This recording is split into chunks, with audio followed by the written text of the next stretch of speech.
anyway. But this is Andrea Strecker. I was the project manager and one of the co-leads on the implementation of OpenNotes at Rochester Regional Health. We're one of the 2 largest health systems in upstate New York, and we actually did a joint launch with our competitor, which I'll talk about a little bit more. Next slide. So this is just our mission about our health system, and the left hand visual on the slide just shows what area we cover in Western New York. Next slide. Our health system has 5 hospitals, over 16,000 employees, over 2,500 medical and dental staff. Then just another couple key statistics about our health system. Next slide. And this is more specific to the group that we launched OpenNotes with. So our Primary Care and Ambulatory Specialty Institute was the group that actually took on the grant for OpenNotes and was the one that wanted to move forward with piloting this project. So we have over 87 locations. We have over 30 federally qualified health centers, which make up the majority of our Primary Care Institute. We have 10 integrated sites, so 10 of our sites have therapists integrated into them where providers can refer to those therapists physically in the site, and over 450,000 patients and over 300 medical providers. Next slide. Just a little bit more detail on the services that are provided within the health centers. And then I believe the 89,000 was from the Uniform Data System from 2018, how many patients we served within those health centers. Next slide. So our journey to OpenNotes actually started a few years ago. We had 2 different sites that were more urban that wanted to pilot OpenNotes. They actually launched between 4 providers, the default sharing where they shared all notes for a few years, and then not much happened within the system until the New York State Health Foundation sent out a request for proposal for New York hospitals and health systems to apply for the grant. Our competitor, the University of Rochester Medical Center, and I both had key leaders that attended that session where they determined if we were both going to apply for the grant, we had to do it jointly together, and that would be the best for the community. So we basically worked weekly side by side with U of R from the end of August 2017 to the beginning of this year, and we still talk with them pretty often. But we had a huge planning team, both within our systems and jointly with them until our launch. And I'll talk a little bit more about the specifics at RRH, what happened as time led up to our launch. Next slide. So just this briefly describes in more detail what happened from the timeline. What led up to the pre-launch planning is when we kicked off our internal and external planning teams, the guidance from leadership was to go around to each of the primary care sites to have the discussion about how the providers felt about launching OpenNotes. And so we went to 80 plus practices, had the conversation, shared the OpenNotes PowerPoint presentation, and what we got is that 80% of providers were okay with the concept and 10% were completely against. They were going to quit if we did this. And so we had always thought for the 4 months we were going around having this discussion, we were going to go automatic default sharing and share every single one of the notes. And about 4 months before we planned to launch OpenNotes, our leadership team decided to change the strategy and go opt-in.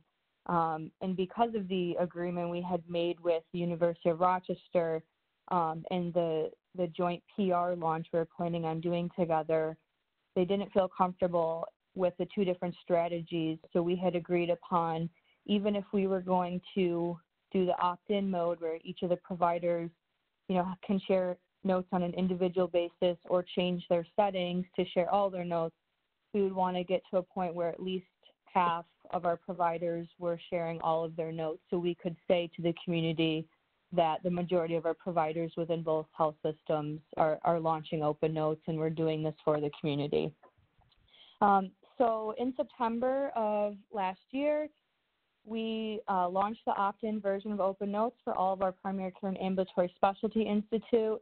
And then again, my co-lead and I went on a 3-month-long roadshow where relationships and conversations with providers allowed us by the end of December to hit over half of our providers changing their settings individually to share all notes, which is a true accomplishment and something I would not recommend because just the amount of work and time that went into that and the lack of response or any issues after the launch really sort of shadow that it's not that big of a deal.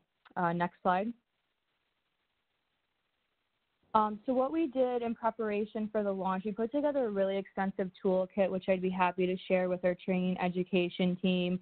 We met with our health informatics group to make sure that we had processes in place if all the concerns the providers were bringing up actually came to light, which they didn't, working with the IT team. And I think one thing that we did was really great, and I think it can happen before or after launch, but our training and education lead provider did e-huddles where practice managers and providers during lunch for 15 minutes could log into a link or Skype meeting and sort of see what the functionality actually looks like and how to make changes within their settings. Next slide. Okay, so this I sort of briefly touched on, but our 2 leaders met in New York to talk about doing a community-wide launch, really helped that we were transparent with each other with the challenges we were each facing within our systems.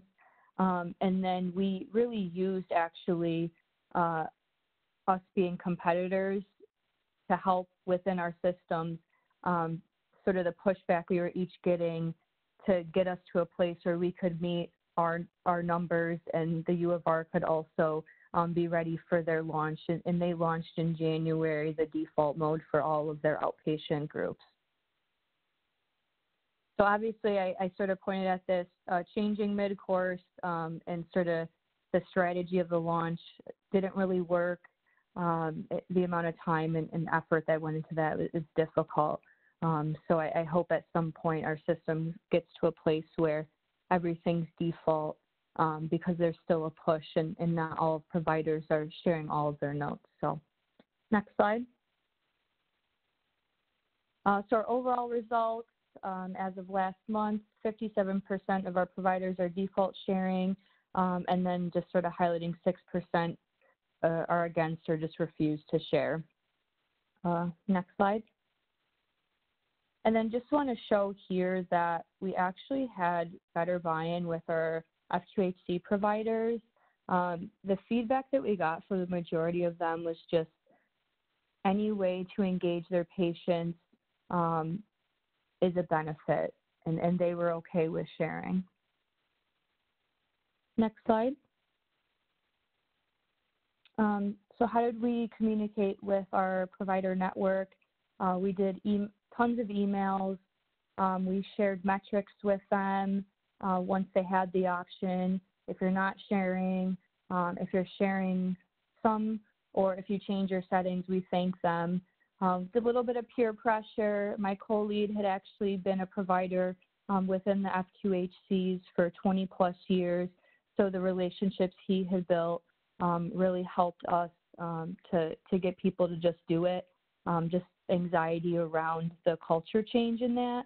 And then again, the competition, our competitor was going to do this regardless. So 50% or more of the people in the Rochester community were going to have this sort of access. And if we didn't do this, what would that mean for our health system?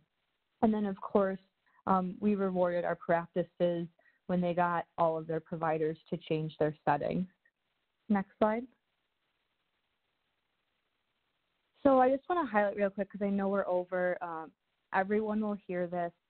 We are different. Our providers, every single practice we went to, we're different. We see different patients. After OpenNotes launched, we didn't hear anything from the providers.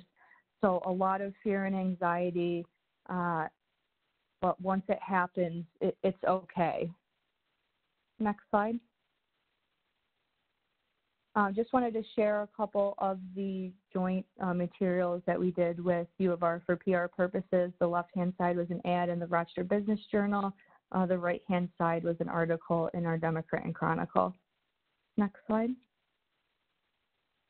And then just a couple of the changes we made within our MyCare patient portal. The university made these changes as well, but just made sure we wanted to highlight where the patients could find the notes. Also on the second picture on the right, you'll see Search for Medical Library. That actually opens a link to Medline Plus. A lot of the providers, same concerns about patients not understanding medical jargon. Well, there's a link right there. If they want to copy paste a word they don't understand, there's the medical library for them. Next slide. And I think that's it for me. Thanks, everyone. Sorry for going over. Oh, Andrea, that's terrific. Thanks so much. As I was saying in the chat, I really wanted you to present your experience because no one's been more successful at an opt-in than you all have, and especially, the decision your executives have made with hardly any time left in your timeline. You all are just terrific, but it shows you have to get out there and you have to really convince folks. I mean, anxiety is hard to overcome, and you all have just done a terrific job of it.